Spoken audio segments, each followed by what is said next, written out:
My name is Mike Sheppard. I'm a producer. I want to get to know the artists in my new community. This is 1,000 Meals with 1,000 Artists.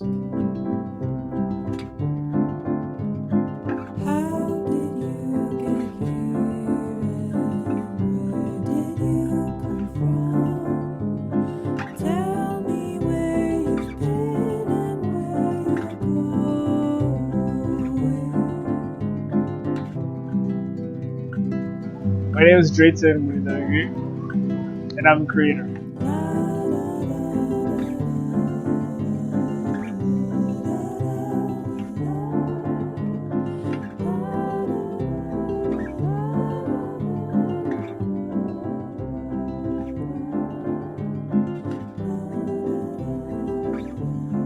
Welcome to the first episode of 1,000 Meals with 1,000 Artists.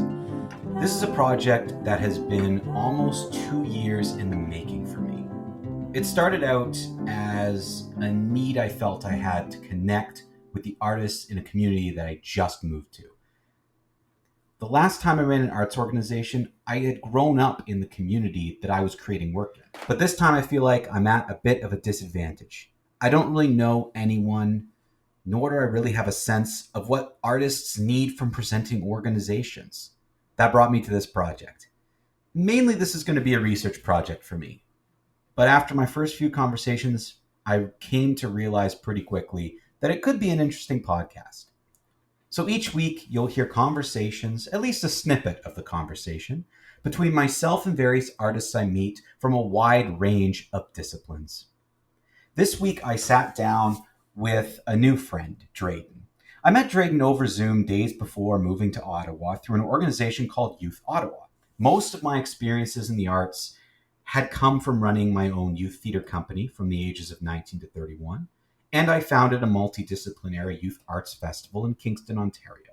One of the reasons why I wanted Drayton to be my first conversation was because I see a lot of parallels in the work that he creates and the things that I did when I was in my early 20s. Now, I will say, this guy's way smarter than I was at his age.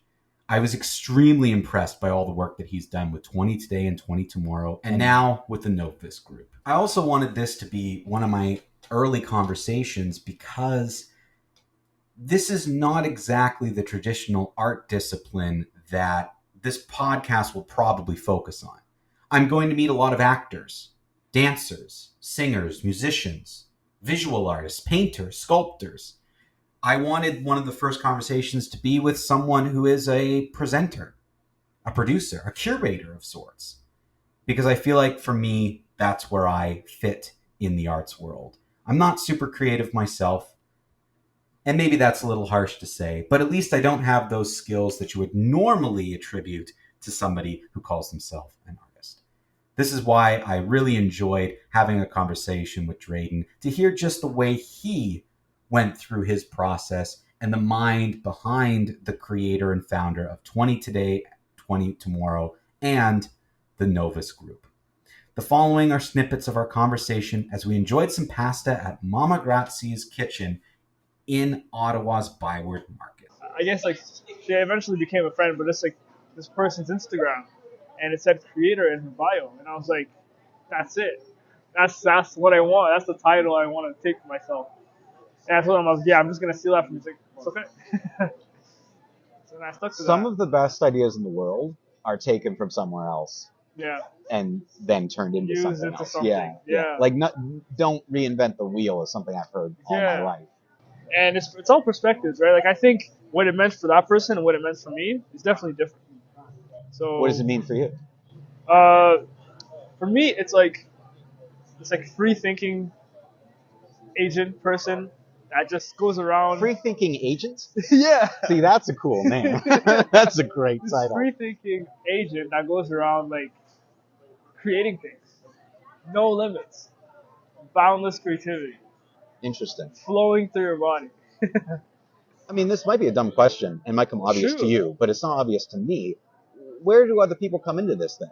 Because, yes, you're right, creative stuff flowing through you all makes total sense. But, from what I've already known about you, you've surrounded yourself with a massive team of people. Oh, yeah. People are a big part of it. So how does how does that fit into what you want to do and who you are and what you want your title to be? How does that all fit with all these people? I think like a standpoint on like creator in general, or just like being a creative, is very much so that like it's like you are creating something and you're building something. Like, the way it's seen and perceived right now is very you-centric, the creator space. But the way I see it is like, as much as I'm like this free-thinking agent that has boundless creativity flowing through me, it's not necessarily just me. It's not necessarily like my ideas or like my way of thinking. Like if I can see like put that into other people, if I can see their creation happen, it just opens up a whole new world. So like I just have this like fascination with like creation and how that looks like.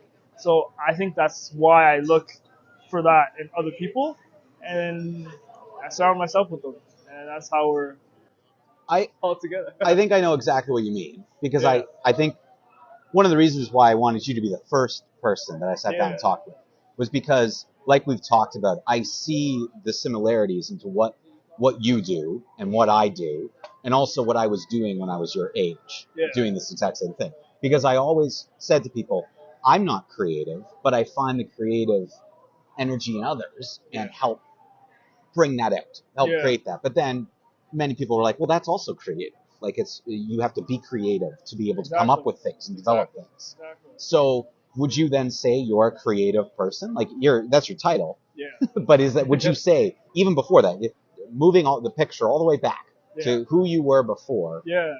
I think so. I think I was very, and even till this day, like I relate myself to like this idea of like being like a kid, and I think I'm very much still a kid, in the sense where I don't like I take things as they come, but I have this way of perceiving things where it's like there's always like bigger and like grander things that can be seen or perceived, and I just seem to be able to like see through them.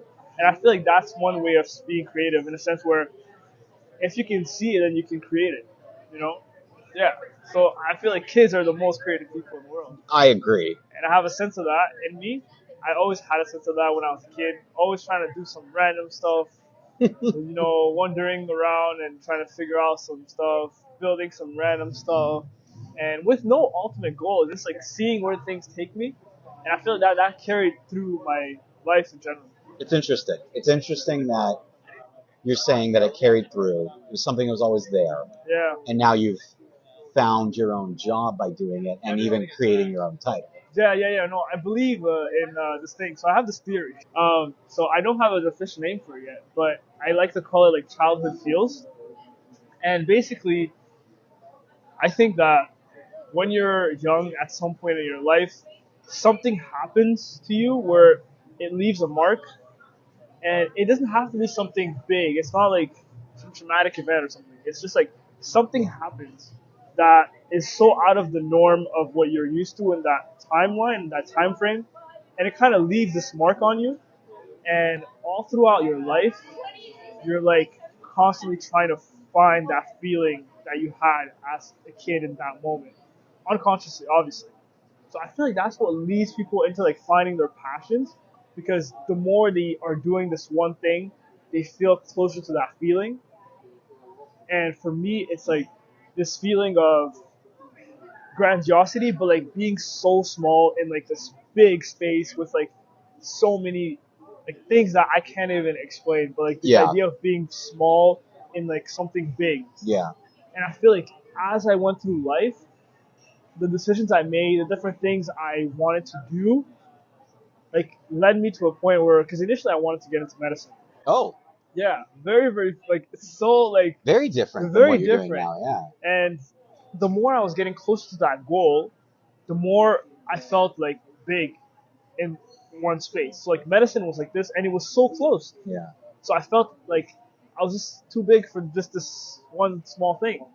And then the more I diverged into, like, this weird space of creating things, the more that, I guess, parameter expanded, and then I started feeling small again, and then I felt like I was more going towards my passion. And that's when I developed that theory, because I'm like, what exactly is that? Like, why am I feeling the way I'm feeling, you know? It's an interesting theory, because they do say that at a certain age, when you're very young, it's your most impressionable. Oh yeah. And even though you're very young and you don't always remember everything, you're developing a lot of what you're going to be when you're older. Oh yeah, absolutely. So it fits. Yeah. It's just it's a very just like kind of mind-blowing idea to me. Only because what does that say to you about free will? Like, are you always, no matter what, gearing towards something that has pre-existed happened to you out of your control? Because when you're a kid, you don't control a lot. Yeah. So a lot of it is parents, environment, where you grew up. Yeah. Can you combat that, or can you not? I think it has a bit of both. Like, obviously, you do have free will in a sense where you will always have the choice, and there's some things that are like in your control, but at the same time, I feel like life is full of so many uncontrollable things. Oh, for sure. And I feel like the more we can like tap into that as being a good thing, the better. Because like, imagine if you could control everything, life would be so boring. So, when you write some amazing book, or when you create your thesis or whatever you're going to do with this theory, I want you to make sure you credit Soul One and 1,000 Meals with 1,000 Artists for being the first time you talked about it publicly. Because that's to relate it back to everything you do. When you're like, does this stuff come to you? Do you take time out of your busy life to develop these theories, to think on them, to process them? Like, how do you fit that into you're running your own company that just expanded to become a company with multiple companies, right? Like that's what you've done. And yet you've also given me this sort of theory that I'm like, I don't, if I have time to like eat in a day, I'm very pleased with myself. I'm like, wow, I did it. You know, like, let alone whatever it is you just spewed at me. Now, again, some of that's youth. Yeah. And I know it is. Yeah. But still, that's a lot. You're putting a lot on yourself. Like, how do you do it? Like, how do you manage it? All of those things in one. It's a good question. That's what I'm here to ask. Is hopefully decent conversational, not interview questions. Yeah. Conversational questions. Yeah. How do I manage it? I don't think I ever sit down and think about it, actually. I don't think I ever think about, oh my God, like all these things I'm doing. I think it's also part of that idea of being a creator, of like this free thinking agent. Right. Like, when I think of something, I hurry to give it structure and give it form so it doesn't sit too long in my mind. Because the longer things sit in your mind, the longer they go behind and the longer you won't act on it. So I always had this thing of, if I have an idea, I always write it down. And talking about like, do the ideas just randomly come to me and things like that, in a sense, I believe so. I'm a very like spiritual guy. Okay. And in the sense where I was actually watching this TED Talk like a while back, talking about the evolution of like an artist and the perception of where the art comes from. And this TED Talk was explaining how like ancient times, artists really like they devoted their imagination and their creativity to like a higher being or some sort of, at the time they called it like demons, but it's just talking about this like extra being outside of your own being that kind of funnels these ideas through you, and you kind of have to accept to like let them flow through you. So like whatever art form you're performing and doing, and it was contrasted like over time, like artists slowly started being like, these ideas are coming from me and me only, and then through time they realized that the creative powers were different in a sense where back then they could create a lot more, because it also removes the fear of being like, oh, my ideas are bad, because it's not necessarily your ideas, it's more so you're just expressing something that comes. So then you could create more, you can go out of boundaries and do more things than if you put all the pressure on yourself and force yourself to create and be like, time to spew it out, let's do it. Yeah. And that's where like the artist blocks comes in and things like that. Versus back then it was just like a writ of life. If you have an idea, it comes to you, you perform it, and if you don't have any ideas for the rest of your life, that's totally fine with you, because it's you didn't make it. You know, it was like coming from through you.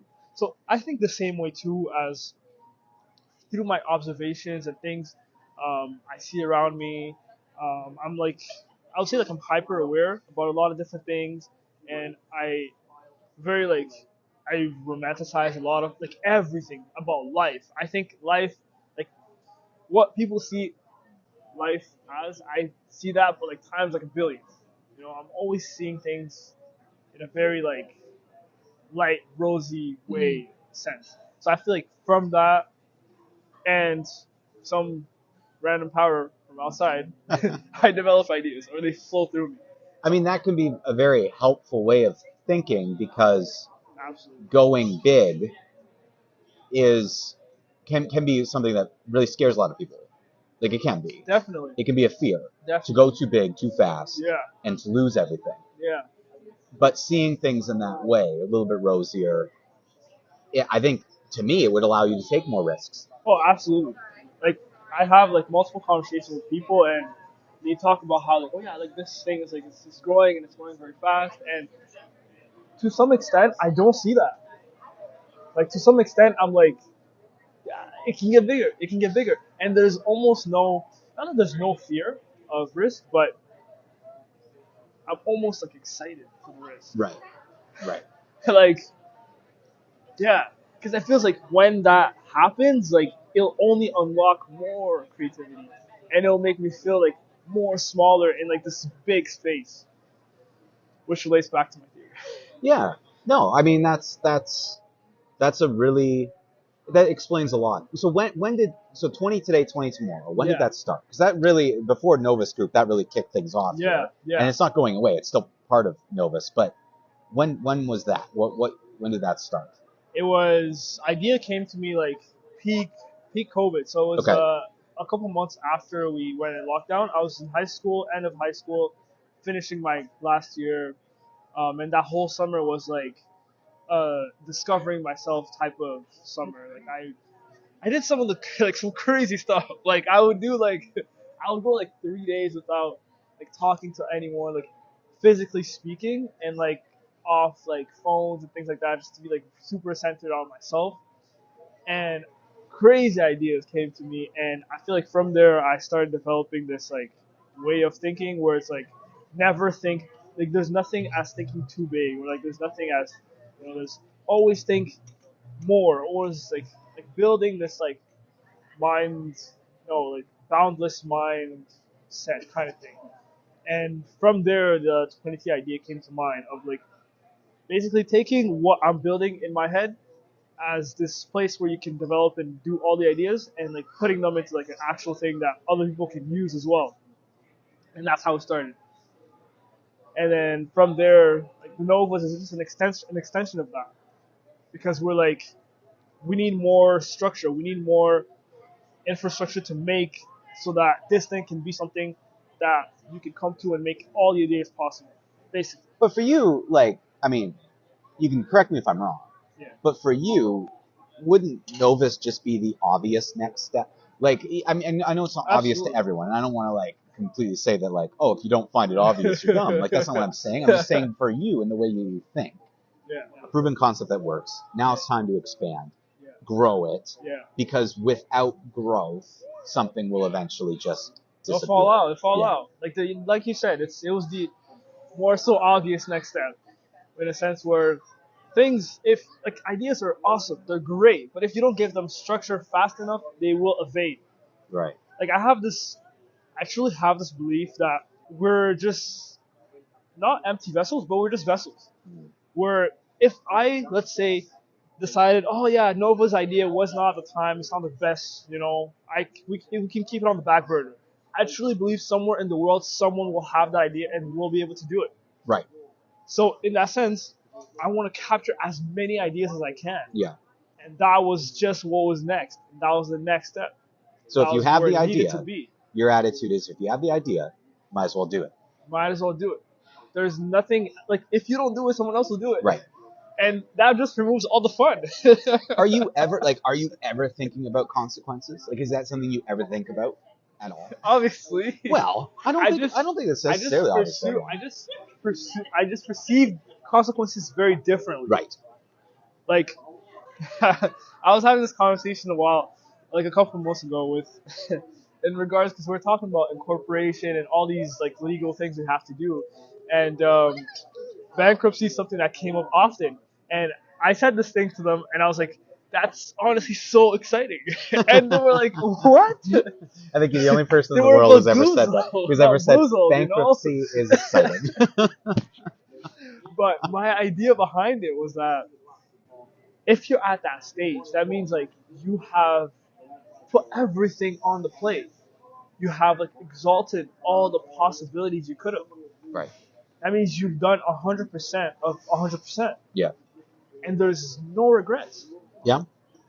Yeah. So you're at the best place you can be in that space. So when you said that, oh, obviously you think about consequences, well, I'll tell you this, because I think about consequences a lot now. I do. Yeah. When I was your age and I started a theater company, I thought of zero consequences, not once. The idea of a consequence didn't even come into my brain for 5 or 6 years.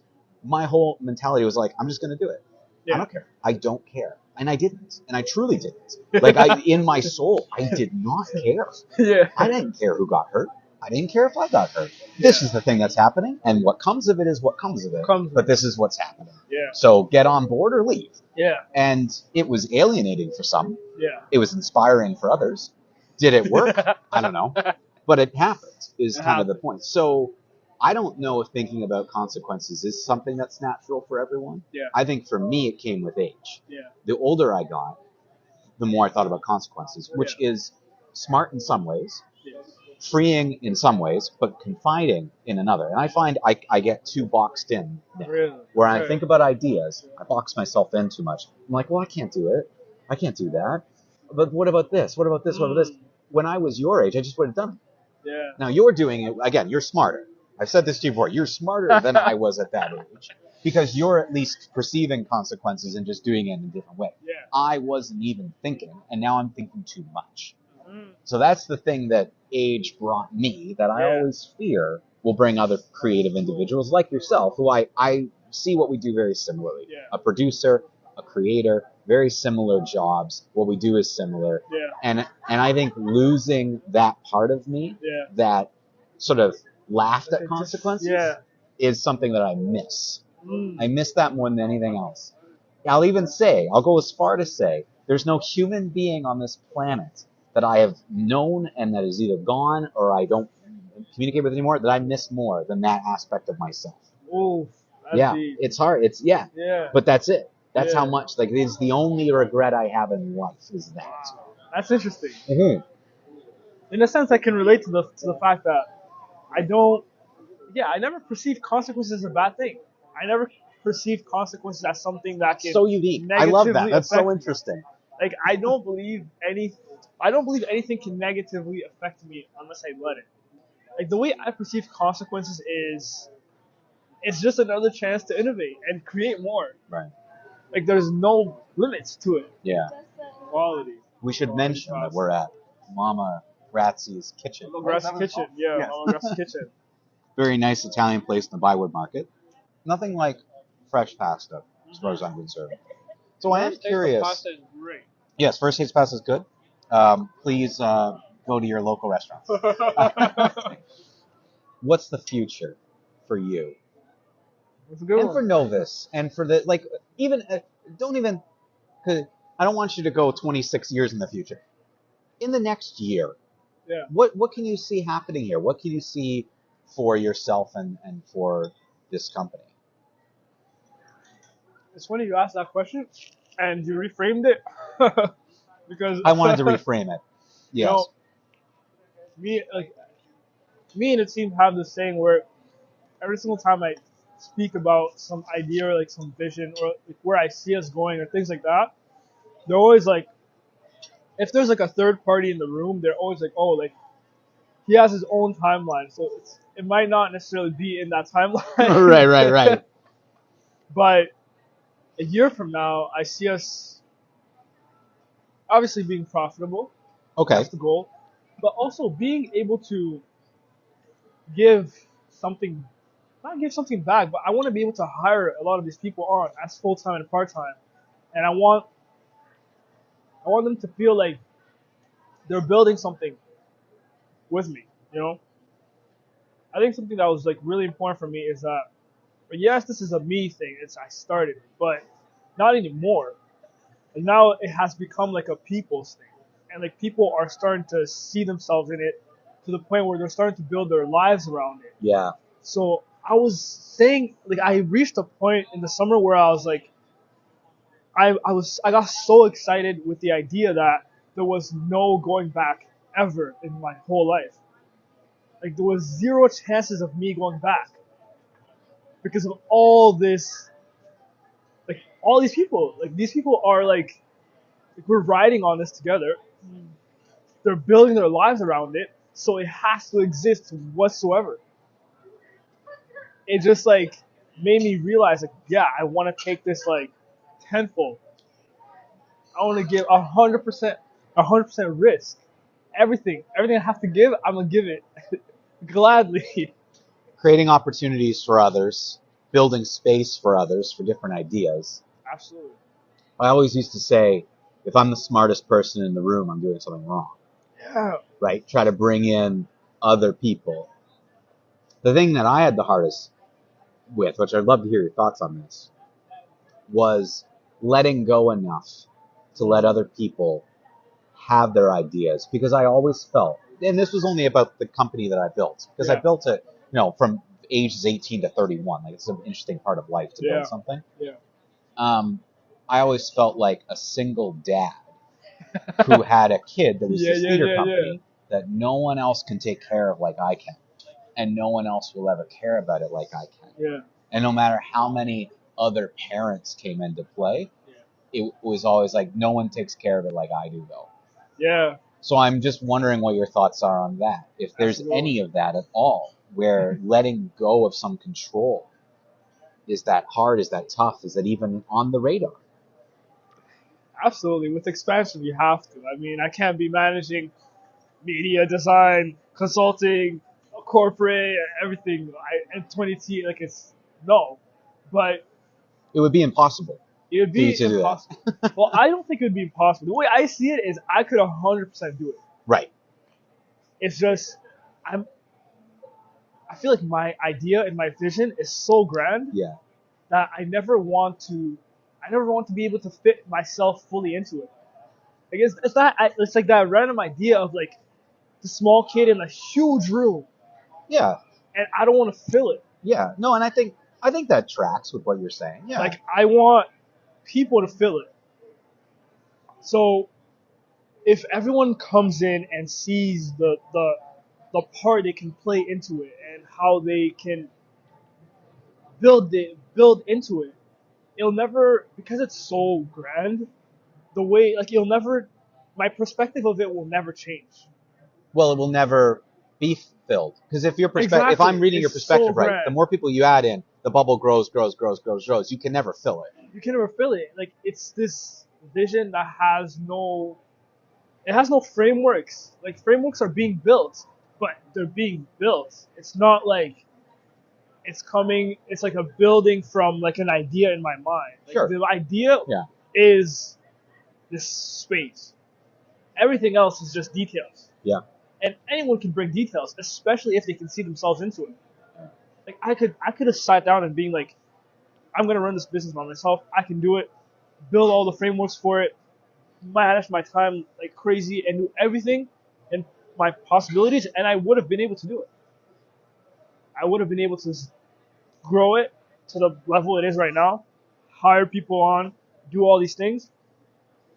But as I was going to keep growing, it was going to slowly become more and more and more small. And I was going to start filling it more and more because I would be like knowing too much and thinking too small, even if initially I thought so big, but because it's like my goal was to fill that space, right? It would be different. Yeah.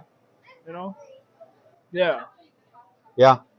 It's a weird perspective because people want to like grow into things. Of course. Or I want to shrink into things. Yeah. You know, I mean, yeah, I'd say it's a different perspective, definitely. Yeah. But like, the way you're explaining it, it's not.